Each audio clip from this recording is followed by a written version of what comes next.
JNN एक नई रिवायत। बिस्मिल्लाहिर्रहमानिर्रहीम, अस्सलाम वालेकुम। मैं हूं रेहान जहांगीर खान और आप देख रहे हैं दलील के साथ। आज एक बहुत बड़ा दिन है, जुम्मे का दिन है और हमेशा PTI हुकूमत के जुम्मे के दिन ही बड़ी बड़ी जो उनके फ़ैसले होते हैं या उनके लिए खुशखबरियाँ होती हैं वो है जुम्मे का दिन ही होता है। लेकिन पिछले कुछ सालों से हम देख रहे हैं कि आवाम के लिए जो आवाम की मुफादात की जो बात आती है या बजट की बात आती है तो उसमें आवाम को इतनी खुशी नहीं होती। आज बजट पेश किया गया है साल 2020 से साल 2021 तक का, जिसका हुजम रहा है 7,294.6 अरब रुपया। आवाम को इसमें क्या रिलीफ मिल रही है और जो पेंडेमिक चल रहा है कोरोना का, उस हालात में हुकूमत का बजट पेश करना, हुकूमत के बड़े बड़े दावे आया सच साबित होंगे कि नहीं। तजावीज़ बहुत अच्छी अच्छी पेश की गई हैं। कहा जा रहा है कि ये टैक्स फ्री बजट है, जो एक टर्मिनोलॉजी हुकूमत की तरफ से फेमस हो जाती है, जो आम हल्कों में या सोशल मीडिया पे हम देखते हैं कि tax free budget, tax free budget. आया ये हकीकत में टैक्स फ्री है या नहीं है, आवाम को कितना रिलीफ मिलेगा और सबसे इम्पॉर्टेंट जो चीज़ है, इकनॉमी कितनी ग्रोथ कर रही है या कितना जो है हमारा इस वक्त खसारे में जा रहा है। इसको डिस्कस करने के लिए हमारे साथ जो आज मेहमान मौजूद है वो है chairman Pakistan economic forum Islamabad, जनाब हुमायूं इकबाल शामी साहब। अस्सलाम वालेकुम। बहुत शुक्रिया जनाब, अस्सलाम वालेकुम। सर, पहले तो मुझे ये बताएं कि अवाम की इस्तिलाह में पूछूंगा कि कैसा लगा सर बजट? मेरा ख्याल है कि जो हालात थे, जो मुश्किल हालात थे, आपकी इस वक्त सूरत हाल ये है कि कोरोना से पहले ही हमारी इकानमी जो है वो तकरीबन श्रिंक थी और कोई GDP ग्रोथ नहीं हो रही थी, हमारी एक्सपोर्ट्स में कोई ख़ास इजाफा नहीं था, कोई टैक्स रेवेन्यू भी बहुत ज़्यादा अच्छा नहीं था। तो लेकिन कोरोना ने बिल्कुल उसके बाद ये सिचुएशन की कि अब हमारी जो ग्रोथ आई है वो माइनस में आई है।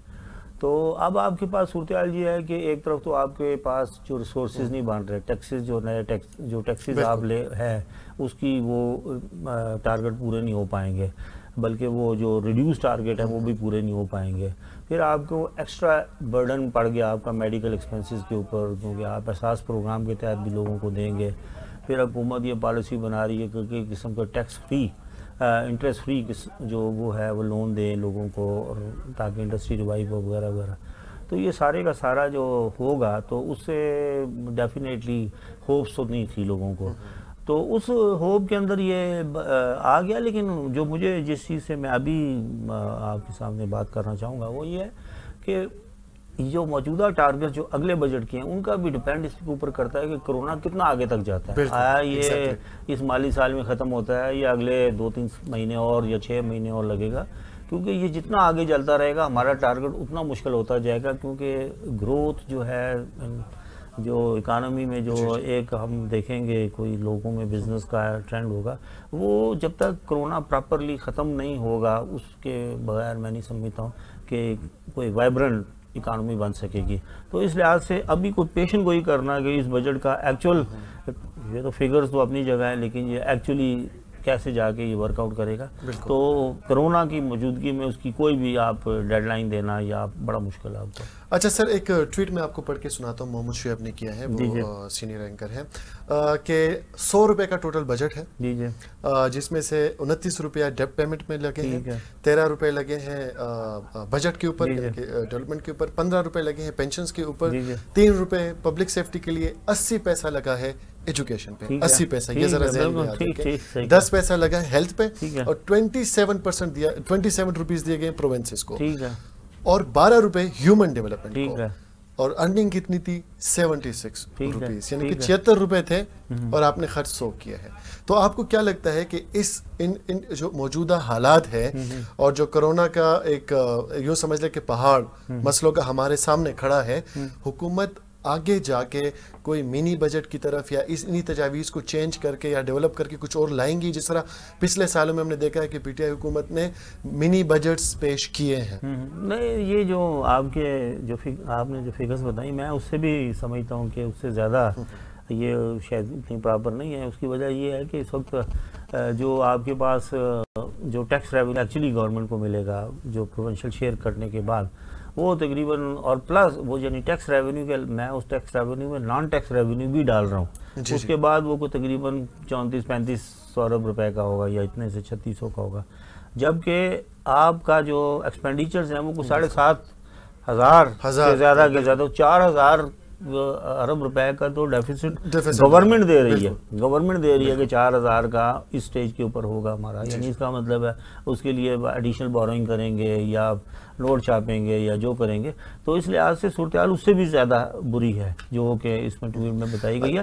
तो मैं समझता हूँ कि, लेकिन जो आपने बात की कि मिनी बजट की तरफ जाएगा, मिनी बजट की तरफ जाने का डिपेंड इस पे करता है कि आपका, मैंने आपको बताया ना, इसकी पेशेंट गोई आप कर नहीं सकते जब तक कि आपको कोरोना का आपका मौजूदगी है उसके अंदर। आप बता ही नहीं सकते कि ये, क्योंकि अगर कोरोना रहा तो ये ऐसे समझें कि आप एक स्टेट ऑफ वार के अंदर है, यानी अब आपको सारा कुछ जो है वो हेल्थ की तरफ ले जाना है, आपको सारा कुछ जो है वो उधर ले जाना। तो इस लिहाज से मैं अभी कोई इस बारे में ये कहना कि मिनी बजट होगा या नहीं होगा, लेकिन डेफिनेटली मेरा हालात ऐसे नजर आ रहे हैं कि मिनी बजट की तरफ होगा, बिल्कुल होगा। अच्छा सर, मुझे ये बताएं कि स्मॉल एंटरप्राइजेज जितने होते हैं यानी कि जो छोटे लेवल के सनतकार और सनतें होती हैं, वो हमारी टोटल जीडीपी के 34% उनको माना जाता है। बिल्कुल ठीक है।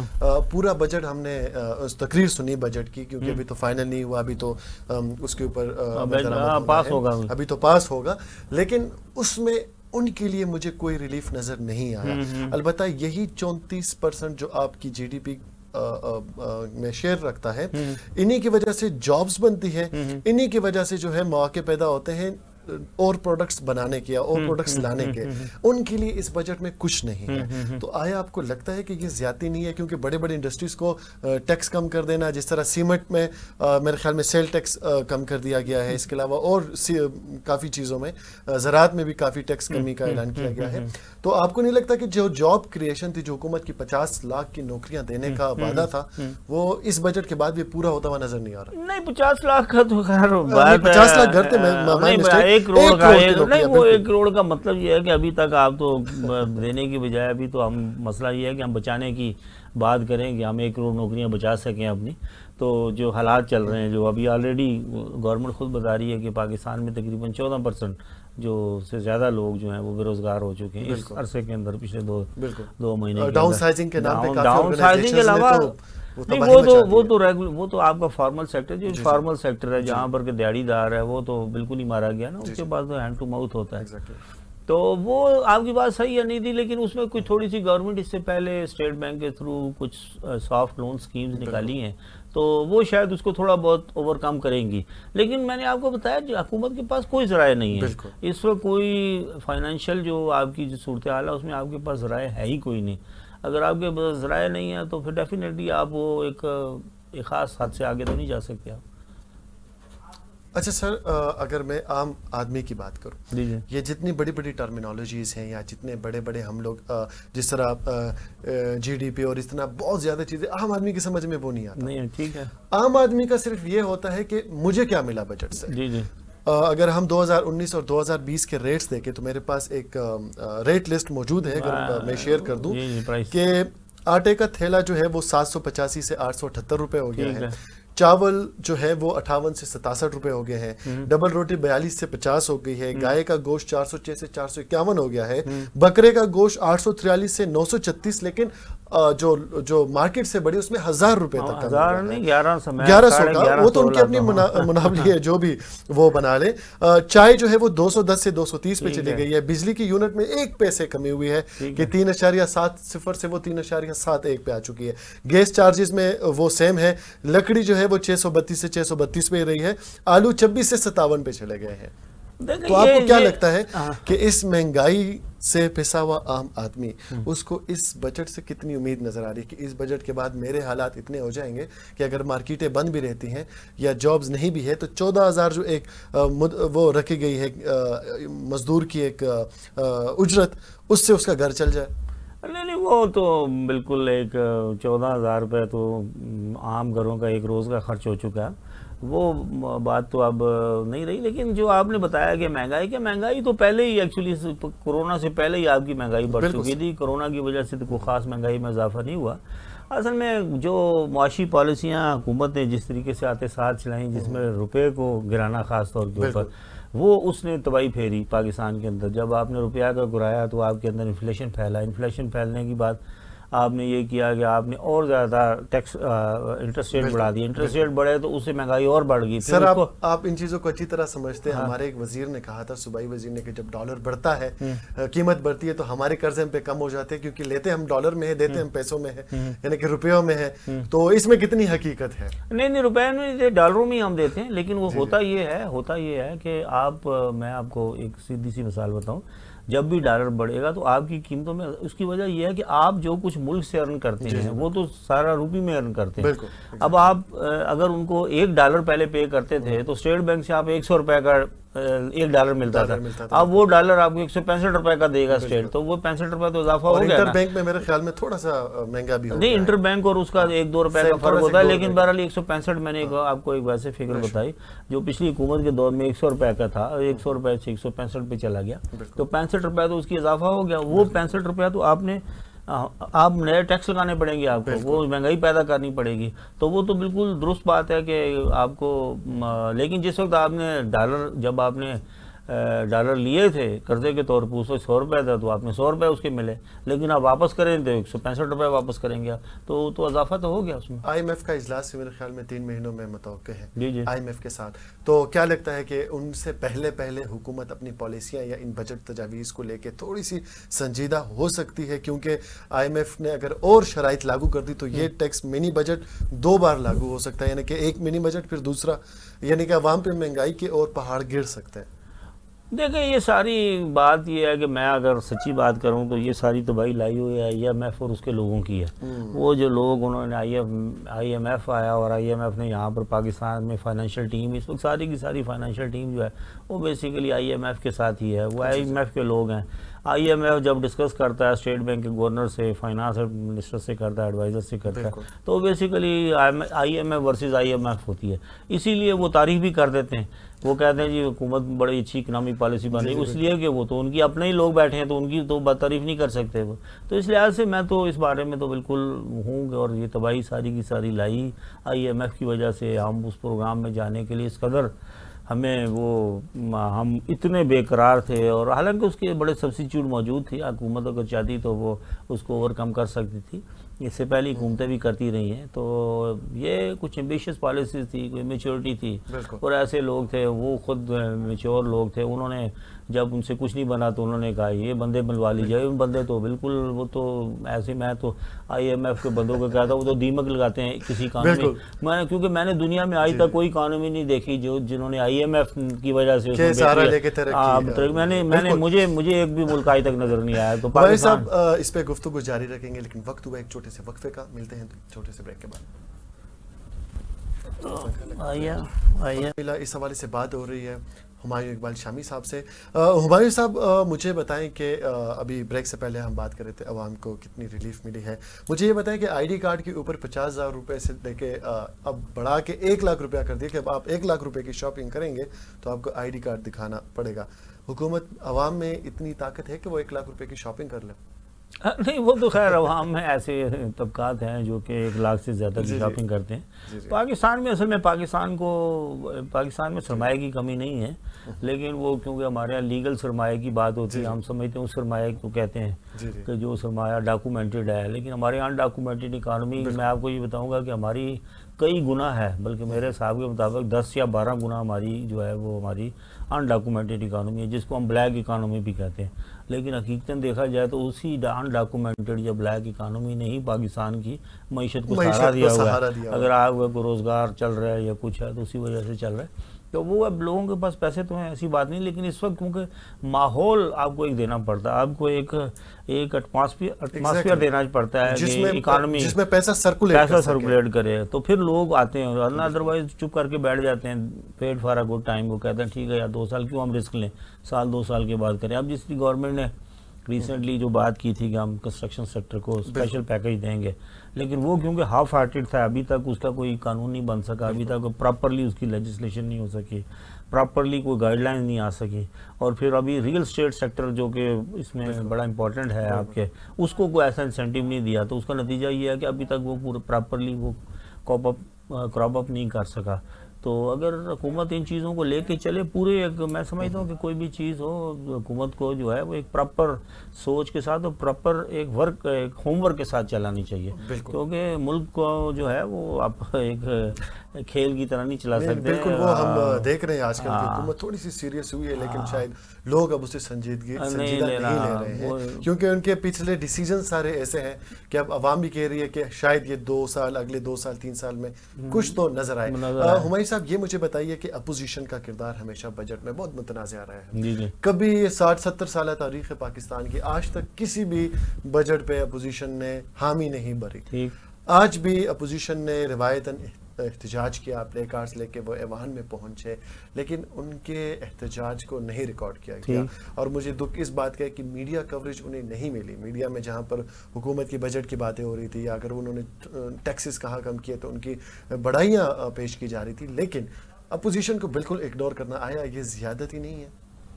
डेफिनेटली जाती है। अब मीडिया की अपनी अपनी पॉलिसीज़ हैं, हर मीडिया आपको मालूम है कि वो उनके भी मसाइल होते हैं, वो भी प्रेशर में होते हैं, कई तरह से प्रेशर में होते हैं।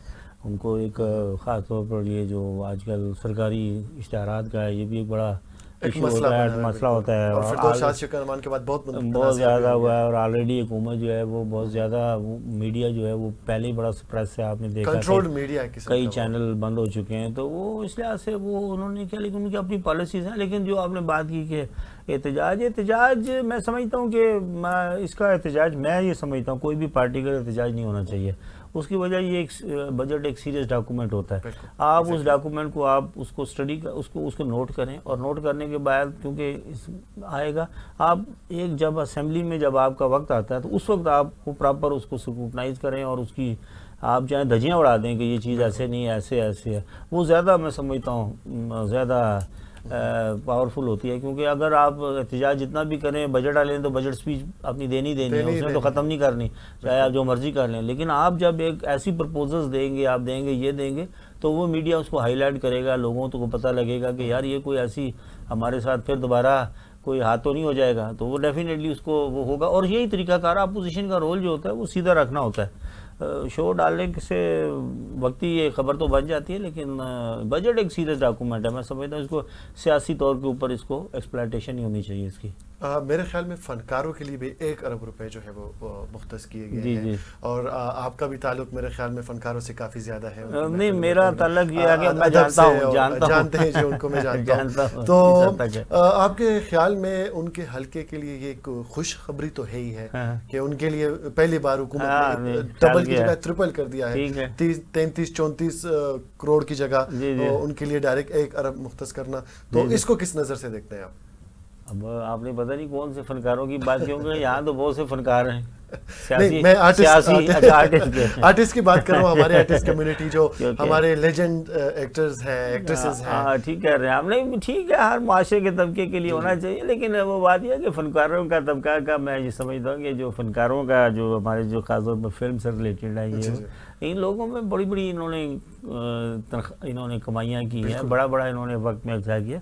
तो इनको खुद भी सोचना चाहिए कि ये भी कुछ एक ऐसा फंड क्रिएट करें, एंडोमेंट फंड टाइप का, कि कल कला किसी पे मुश्किल आए तो वो उसको हो जाए। लेकिन ये होता ही है कि मैं बहुत से ऐसे फिल्म एक्टरों के नाम ले सकता हूँ जो कि अपने वक्त में करोड़ों रुपए उन्होंने कमाया, लेकिन वो जब मरने लगे तो वो उनके पास कुछ नहीं होता, वो सारा कुछ लुटा देते हैं। फिर वो कहते हैं हुकूमत हमारी मदद करे। तो भाई आपने करोड़ों थे कमाए, वो किधर गए आपके? इन्वेस्टमेंट उन्होंने नहीं, लेकिन दूसरी एक तो खुद अपनी भी उनको सोचना चाहिए कि याशी में ना उड़ाया जाए, और दूसरा उसके साथ साथ वो एक ये बरादरी अपनी एसोसिएशन है इनकी, जिस तरह फिल्म साजों की एसोसिएशन थी, डायरेक्टरों की थी, आर्टिस्ट इक्विटी मुझे याद है। तो आर्टिस्ट इक्विटी का काम ये भी तो था ना कि वो एक मिल के एक कोई एंडोमेंट फंड बनाते हैं कि जब आप जो ज़्यादा कर रहा है उसमें से 1% वो अपना देता रहा है शेयर। कल गला बुरा वक्त किसी पे भी आता है तो उसको हो सकती है। और इस तरह के एंडोमेंट देखें ना, बहुत सी कम्युनिटी, मैं इसके लिए मिसाल दूंगा आगा खान कम्युनिटी की, बोरा कम्युनिटी है जो पाकिस्तान में, ये लोग बहुत ज़्यादा एक दूसरे को, अपने लोगों को बहुत सपोर्ट लेके आते हैं। तो लेकिन बहरहाल अच्छी चीज़ है, 1 करोड़ रुपये इतनी बड़ी रकम नहीं है बजट में से, तो अच्छा है अगर उनको मिलता है तो कोई बुरी बात नहीं है। बिल्कुल। अच्छा सर, मुझे ये बताएं कि हम कोरोना एपिडेमिक से पहले, कोरोना तो एक आलमी वबा है, पाकिस्तान सिर्फ वो मुल्क नहीं है जो उससे मुतासिर हुआ है, लेकिन उससे पहले मैं देख रहा था कि इकोनॉमी थोड़ी सी ग्रोथ कर रही थी और बाहर के जितने भी मतलब बिजनेसेस थे या लोग थे वो इंटरेस्ट ले रहे थे पाकिस्तान में इन्वेस्ट करने का। आपको लगता है कि कोरोना एपिडेमिक पाकिस्तान में ज़्यादा से ज़्यादा 1 साल या 8-9 महीने में ख़त्म हो जाएगा और उसके बाद वही इकोनॉमी या वही इंटरेस्ट लोगों का बाकी रह जाएगा, और ऐसे बजट पेश करने के बाद जिसमें टैक्सेस थोड़े से कम कर दिए गए हैं, तो आपको लगता है कि इन्वेस्टर्स के लिए एक सुनहरी मौका पैदा होगा? बिल्कुल हो सकता है। देखें, अपॉर्चुनिटीज़ होती हैं। सेकंड वर्ल्ड वार जब हुई, सेकंड वर्ल्ड वार के बाद बहुत ज़्यादा एकदम दुनिया में ग्रोथ, जितनी ग्रोथ उसके बाद हुई है शायद इससे पहले कभी नहीं हुई। तो आप ये देख लीजिए, जापान देख सकते हैं, जापान सबसे जिंदा मिसाल, जर्मनी नहीं, पूरा यूरोप खड़ा हो गया, पूरा यूरोप खड़ा हो गया उसके। तो वो बात ये है कि वो तो हो सकता है, लेकिन डिपेंड करता है कि हम कैसे उसको लेते हैं हम, क्योंकि हमारी जो इकानमी का या जो हमारी मुल्क की तारीख है वो तो ये, हम तो तरक्की माकूस की बात करते हैं। अब जापान ने कभी बैक ग्रेड नहीं लगाया, आपके यूरोप ने जो है अगर वो ज़ीरो थे तो ज़ीरो से आगे चलते रहे। हमारे ये होता रहा कि हम एक ज़माना 60s के अंदर हम जो थे दुनिया में शायद पहली 10 सबसे बड़ी इकानमीज़ में पाकिस्तान का शुमार होता था। आज पाकिस्तान का शुमार कुछ 34 या 45 नंबर के ऊपर आता है। तो वो तो हम तो पीछे की तरफ जाते रहे ना, हम तो उसको रोक नहीं सकते। 10 की जगह हम 5-6 के ऊपर आते। मतलब 67 में ये कहा गया था, 1967 में, कि वर्ल्ड बैंक की एक स्टडी थी कि जो आगे फर्स्ट वर्ल्ड आ रही है, ये 10 साल के बाद पाकिस्तान और पुर्तगाल 2 मुल्क होंगे जो फर्स्ट वर्ल्ड का पार्ट होंगे, यानी जर्मनी, जापान, अमेरिका, वो किसी में भी नहीं है। तो वो आपका, हम तो पीछे की तरफ हमारा रहा ना। उसके लिए ज़रूरी होता है होमवर्क होना, सस्टेनेबिलिटी होना, ये सारी चीज़ें होना, और जो हमने कभी भी नहीं की उसके ऊपर कभी तवज्जो भी नहीं दी हमने। हमारा तो अब वो बस क्या कहा, जो फनकारी में रहे हम। हुमायूं साहब, अगर बात करें हम सूबों की, जी, तो आज सिंध ने भी काफ़ी एतराज़ात किए हैं, सिंध हुकूमत ने भी कि NFC पे बात नहीं हो रही है, हक नहीं मिल रहा है। आज बलूचिस्तान को 100 अरब ज़्यादा दिए गए हैं क्योंकि उनकी हालत भी ऐसी है कि उनको देने चाहिए। तो आपको क्या लगता है कि जो NFC है उसके मुताबिक जो डिस्ट्रीब्यूशन हुई है बजट में मुनासिब है? क्योंकि मुझे तो बिल्कुल मुनासिब लगा। तो अपोजिशन या जो सूबाई हुकूमतें हैं उनमें से सिंध के सबसे ज़्यादा एतराज़ात आ रहे हैं, क्योंकि KP PTI में है, PTI KP में है, PTI पंजाब में है और कोलेशन में है बलूचिस्तान, एक बचता है सिंध। इवन कोरोना पे भी सिंध के सबसे ज़्यादा इकदाम हैं, उनकी वफाक से बिल्कुल नहीं बन रही कोरोना को लेके, चाहे वो हॉस्पिटल्स के हो, चाहे वो केसेस के हो, चाहे वो लॉकडाउन के हो, चाहे वो कुछ भी हो, सिंध हुकूमत वफाक से मुत्तफिक नहीं हो रहा है और अपोजिशन में भी है एक दूसरे से। लेकिन इस बार बजट में मुझे लगता है बहुत मुनसिफाना तरीके से वो हुई है डिस्ट्रीब्यूशन। इसको क्या नज़र से देखते हैं कि सिंध हुकूमत ऐसा क्यों कर रही है, या जो उनको पैसे मिले हैं वो वाकई कम है?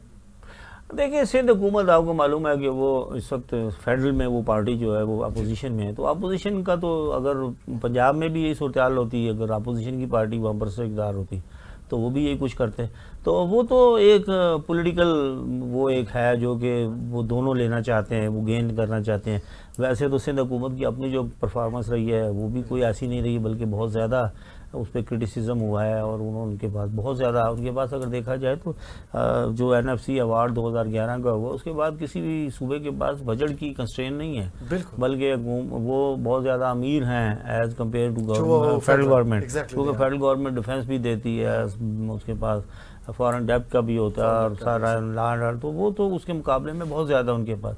लेकिन मैंने ये देखा है कि कोई भी जो प्रोविंशियल गवर्नमेंट है वो जिस तरीके से उनको करना चाहिए था, जब 18th अमेंडमेंट हुई, उनको नए इख्तियारात भी मिले, पैसे भी मिले, तो वो उसको बेहतर करते हैं। लेकिन किसी चीज़ में बेहतरी नज़र नहीं आती।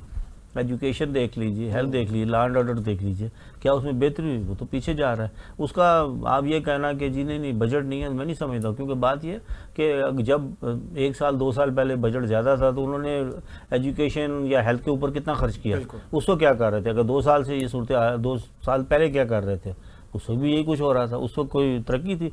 मतलब सिंध प्रोविंस का तो ये आलम है कि वो जो 10 साल के अंदर वहाँ पर जो लिटरेरी रेट जो है वो गिरा है।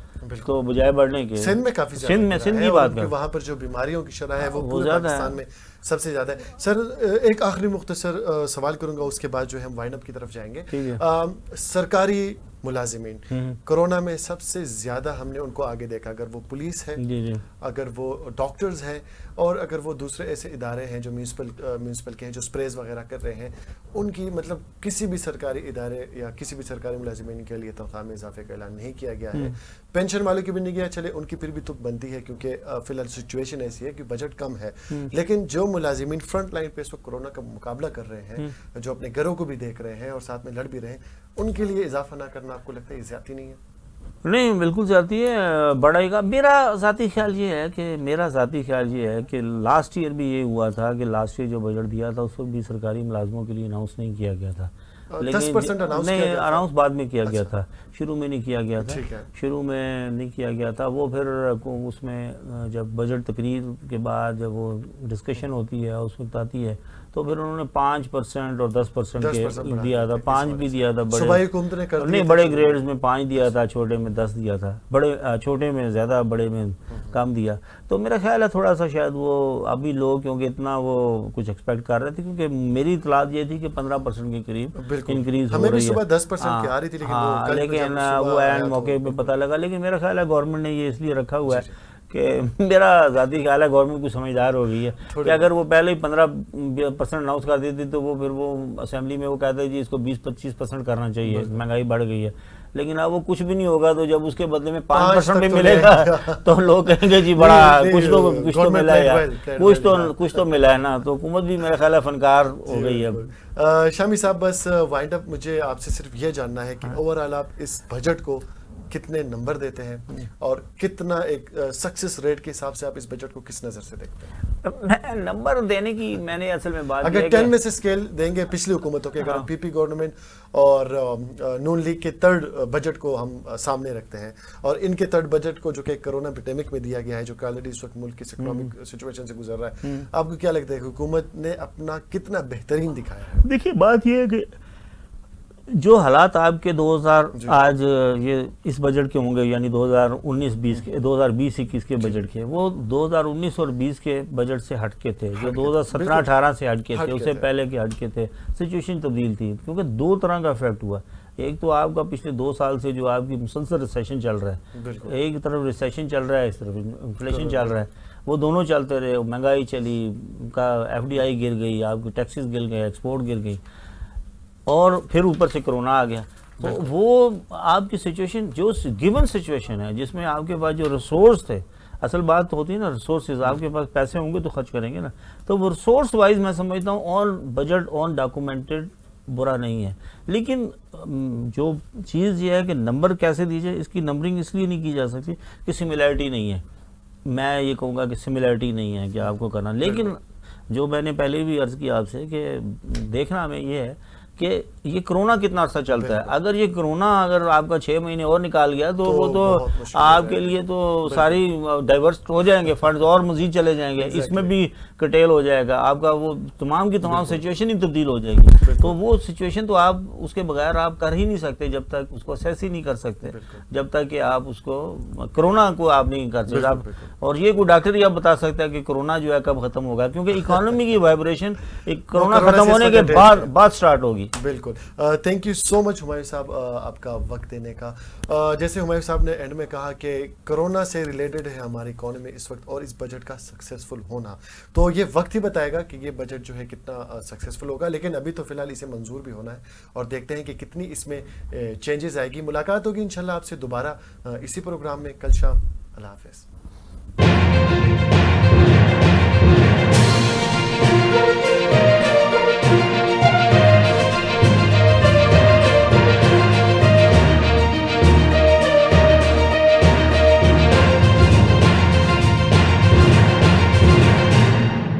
JNN, एक नई रिवायत।